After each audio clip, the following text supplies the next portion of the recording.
আসসালামু আলাইকুম। আজকের বাংলা নিউজে সবাইকে জানাচ্ছি স্বাগতম। শুরুতে জানাচ্ছি খবরের সংবাদ শিরোনাম। আজকের বাংলা নিউজের সাথেই থাকুন।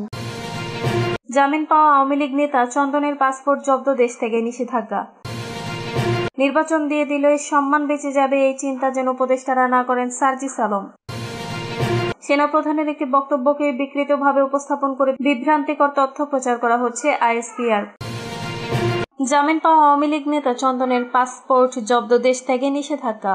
শেরপুর জেলা আওয়ামী লীগের সিনিয়র সহসভাপতি ও সাবেক পিপি অ্যাডভোকেট চন্দন কুমার পালের পাসপোর্ট জব্দ এবং দেশ থেকে নিষেধাজ্ঞার আদেশ দিয়েছেন আদালত। সোমবার 6 সেপ্টেম্বর বিকেলে জেলা ও দায়রা জজ মোহাম্মদ জহিরুল কবির রাষ্ট্রপক্ষের আবেদনের প্রেক্ষিতে এই আদেশ দেন। বিষয়টি নিশ্চিত করেছেন জেলা দায়রা আদালতের রাষ্ট্রপক্ষের পিপি অ্যাডভোকেট আব্দুল মান্নান। আদালত সূত্র জানায়, আওয়ামী লীগ নেতা চন্দন কুমার পাল সম্প্রতি বৈষম্য বিরোধী ছাত্র আন্দোলনে হতাহতের 6 মামলায় উচ্চ আদালত থেকে এবং সর্বশেষ আরও একটি মামলায় গত 28 সেপ্টেম্বর জেলা দায়রা জজ আদালত থেকে অন্তর্বর্তীকালীন জামিন পান। এদিকে চন্দন কুমার পালের মুক্তির খবর জানাজানি হলে জেলার রাজনৈতিক অঙ্গন সহ সামাজিক যোগাযোগ মাধ্যমে ব্যাপক তোলপাড় শুরু হয়। গুঞ্জন ওঠে তিনি জামিনে মুক্তির পর দেশ ত্যাগ করেছেন। বিষয়টি নিয়ে গত কয়েকদিনে সংবাদ সম্মেলনে পাল্টা সংবাদ সম্মেলনের সোমবার সকালে বৈষম্য বিরোধী ছাত্র আন্দোলনের আহত জুলাই যোদ্ধা ও শহীদ পরিবারের সদস্যরা আদালত, পুলিশ সুপারের কার্যালয় ও জেলা প্রশাসকের কার্যালয়ে গেট অবরোধ করেন। ফলে দুপুর পর্যন্ত আদালত, জেলা প্রশাসন ও পুলিশের কার্যক্রম স্থবির হয়ে পড়ে। সোমবার বিকেলে আওয়ামী লীগ নেতা চন্দন পালের দেশ ত্যাগের আশঙ্কায় তার পাসপোর্ট জব্দ ও দেশ থেকে নিষেধাজ্ঞা চেয়ে আদালতের রাষ্ট্রপক্ষের পিপি বিশেষ আবেদন করেন। আবেদনে বলা হয়, ওই বিষয়ে শুনানিতে বিচারক রাষ্ট্রপক্ষের আবেদন মঞ্জুর করে চন্দন কুমার পালের পাসপোর্ট জব্দ ও দেশ ত্যাগে নিষেধাজ্ঞা দেন। নির্বাচন দিয়ে দিলে সম্মান বেঁচে যাবে, এই চিন্তা যেন উপদেষ্টারা না করেন, সার্জিস আলম। অন্তর্বর্তীকালীন সরকারের উপদেষ্টাদের উদ্দেশ্যে জাতীয় নাগরিক পার্টির উত্তরাঞ্চলের মুখ্য সংগঠক সার্জিস আলম বলেছেন, এত বড় একটা অভ্যুত্থানের দায়িত্ব, এত শহীদের রক্তের দায়িত্ব শুধু একটা নির্বাচন দিয়ে যদি তারা শেষ করে এক্সিট নিতে চায়, আমরা বলি বাংলাদেশের মানুষের কাছে তারা আর কোনোদিন আশ্রয় পাবে না।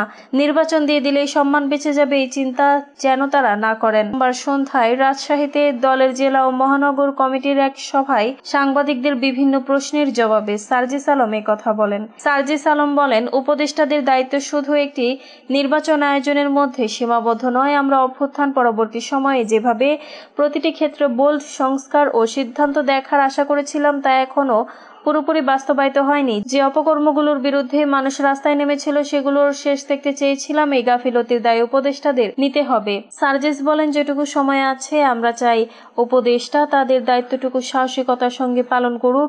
এভাবে চুপি চুপি চলে যাওয়ার চেয়ে, দায় সারা চলে যাওয়ার চেয়ে সসম্মানে যদি একটা দেশের মানুষের জন্য কিছু করে বরং নিজে ক্ষতিগ্রস্ত হন, ওই ক্ষতিগ্রস্ত হওয়াটা সম্মানের। আমরা তাদের আহ্বান করব তারা যেন অভ্যুত্থানটাকে ধারণ করে তাদের সিদ্ধান্তগুলো বাস্তবায়ন করে। নির্বাচন কমিশন কর্মকাণ্ডের সমালোচনা করে এনসিপির এই নেতা বলেন, বিগত বছরগুলোতে নির্বাচন কমিশন যেভাবে চলছে, বর্তমান কমিশনও ঠিক সেভাবেই যদি চলার চেষ্টা করে, তবে তা হবে অভ্যুত্থানের জন্য লজ্জার। তিনি রাজনৈতিক দল নিবন্ধনের শর্ত নিয়ে প্রশ্ন তুলে বলেন, আমরা তখন 2 ফিট বাই 1.5 ফিটের একটি পিভিসি ব্যানার ঝুলিয়ে কোনো নামসর্বস্ব দল নিবন্ধনের যোগ্য বিবেচিত হয়। এটা হতে পারে না। তিনি নির্বাচন কমিশনের নীতিমালা সংশোধনের দাবি জানান। দলের বিভিন্ন কমিটিতে আওয়ামী লীগের সাবেক নেতা কর্মীদের অন্তর্ভুক্তির বিষয়ে সাংবাদিকদের প্রশ্নের জবাবে সার্জিস আলম বলেন, আমাদের স্পষ্ট অবস্থান, জুলাই অভ্যুত্থানের বিরুদ্ধে যারাই ছিল রানিং কোনো পদে থেকে যারা ফ্যাসিবাদের দোসরের ভূমিকা পালন করেছে, তাদের জন্য এনসিপিতে কোনো জায়গা নেই। সেনাপ্রধানের একটি বক্তব্যকে বিকৃতভাবে উপস্থাপন করে বিভ্রান্তিকর তথ্য প্রচার করা হচ্ছে আইএসপিআর। সম্প্রতি সামাজিক যোগাযোগ মাধ্যমে বাংলাদেশের সেনাবাহিনী প্রধানের একটি বক্তব্যকে বিকৃতভাবে উপস্থাপন করে বিভ্রান্তিকর তথ্য প্রচার করা হচ্ছে, যা একটি উদ্দেশ্যমূলক অপপ্রচার। আজ সোমবার আন্তঃবাহিনী জনসংযোগ পরিদপ্তরের এক সংবাদ বিজ্ঞপ্তিতে একথা বলা হয়। সংবাদ বিজ্ঞপ্তিতে বলা হয়, গত 30 সেপ্টেম্বর বেসামরিক প্রশাসনকে সহায়তা প্রদান কার্যক্রমে নিয়োজিত সেনাবাহিনীর কার্যকলাপ আরও উন্নত ও গতিশীল করার উপায় সন্ধানে আয়োজিত একটি গবেষণা প্রতিবেদন উপস্থাপনা অনুষ্ঠান হয়। অনুষ্ঠানে সেনা সদস্যদের দেশের প্রচলিত আইন অনুযায়ী মোতায়েন এবং এর বিভিন্ন চ্যানেল উপস্থাপিত হয়। এই আলোচনায় ইনএইড টু সিভিল পাওয়ারের জন্য প্রযোজ্য বাংলাদেশ দণ্ডবিধি 127 থেকে 132 ধারা বর্তমানে সেনাবাহিনীকে প্রদত্ত ম্যাজিস্ট্রেসি ক্ষমতা আরোপের মাধ্যমে আইন শৃঙ্খলা পরিস্থিতি নিয়ন্ত্রণের মাঠ পর্যায়ের বিভিন্ন দিকে আলোকপাত করা হয়।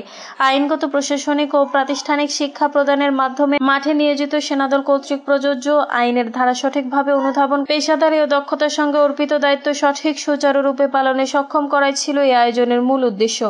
সংবাদ বিজ্ঞপ্তিতে বলা হয়, অনুষ্ঠানে এক পর্যায়ে ইন এইড টু সিভিল পাওয়ারের মাঠে নিয়োজিত সেনা সদস্যদের সিআরপিসি 132-এ প্রদত্ত দায়মুক্তির বিষয়ে কথা ওঠে। সেনা প্রধান আলোচনার অংশ হিসেবে সিআরপিসি 132-এ প্রদত্ত দায়মুক্তি এবং আন্তর্জাতিক অপরাধ আইন 1973-এর সঙ্গে এর সাংঘর্ষিক অবস্থান সম্পর্কে আলোকপাত করেন। সিআরপিসির অধীনে সরকারি আদেশে মাঠ পর্যায়ে দায়িত্ব পালনকারী সেনা সদস্যরা প্রদত্ত আইনি বিধান অনুসারে অতএব দায়িত্বরত এই সেনা সদস্যদের আইনগত সুরক্ষা নিশ্চিতের প্রয়োজনীয়তা অনিষ্কার্য। সেনাবাহিনীর পক্ষ থেকে বিষয়টি ইতোমধ্যে সরকারের সংশ্লিষ্ট কর্তৃপক্ষকে অবহিত করা হয়েছে।